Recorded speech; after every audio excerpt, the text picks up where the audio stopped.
Hello and welcome to God's Minute. I'm Pastor Jonathan Conrad, and I am the senior pastor at St. Paul's Lutheran Church in Wilmington, North Carolina. Today we continue our look at the book of Nahum from the Old Testament. So let's get to our reading for today. God rebukes the sea and makes it dry, and he dries up all the rivers. Bashan and Carmel wither, and the bloom of Lebanon fades. The mountains quake before him, and the hills melt. The earth heaves before him, the world and all who live in it.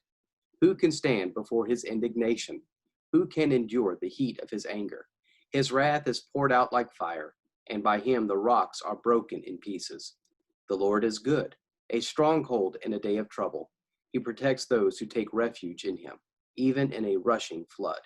He will make a full end of his adversaries, and will pursue his enemies into darkness. Why do you plot against the Lord? He will make an end. No adversary will rise up twice. Like thorns, they are entangled. Like drunkards, they are drunk. They are consumed like dry straw. From you, one has gone out who plots evil against the Lord, one who counsels wickedness. So there's a lot of law and gospel in this reading today. So let's start with law. Here's a little bit of a lesson for you. You cannot out God God.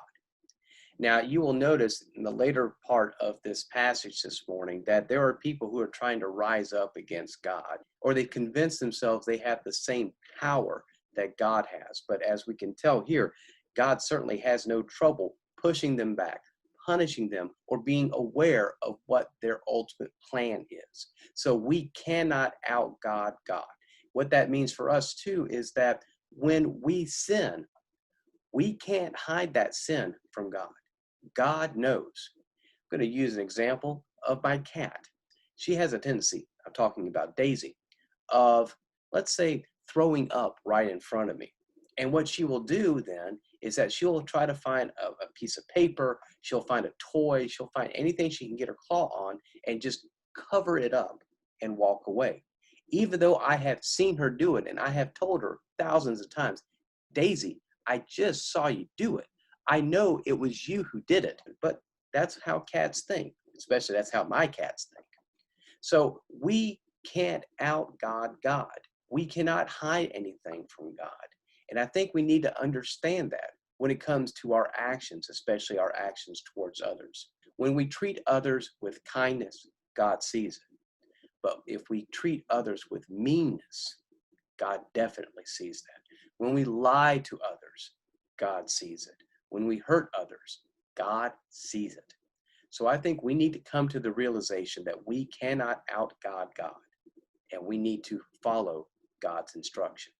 Now there is gospel as well, and that comes in verse 7, when it says that God is a stronghold, a fortress, a place of protection.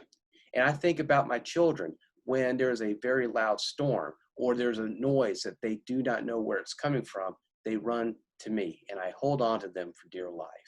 They know where they can go when they are in trouble or when they are scared. And when we are scared, we also can run to God. Because like I said earlier, when it came to law, God knows when we do wrong. But God also knows that God has an eternal love for us and that God's love will always be greater than our sin. So we can come to God, run to God, and God will catch us. God will not deny us, or God will not turn away from us. God is right there to receive us. So in this time of a pandemic, when we feel like we are scared, let's run to God, not run away from God. Let us run to the one who will get us through, who is getting us through, and will show us the way forward. Thank you very much for listening today. I will see you tomorrow for another edition of God's Minute. You take care and God bless.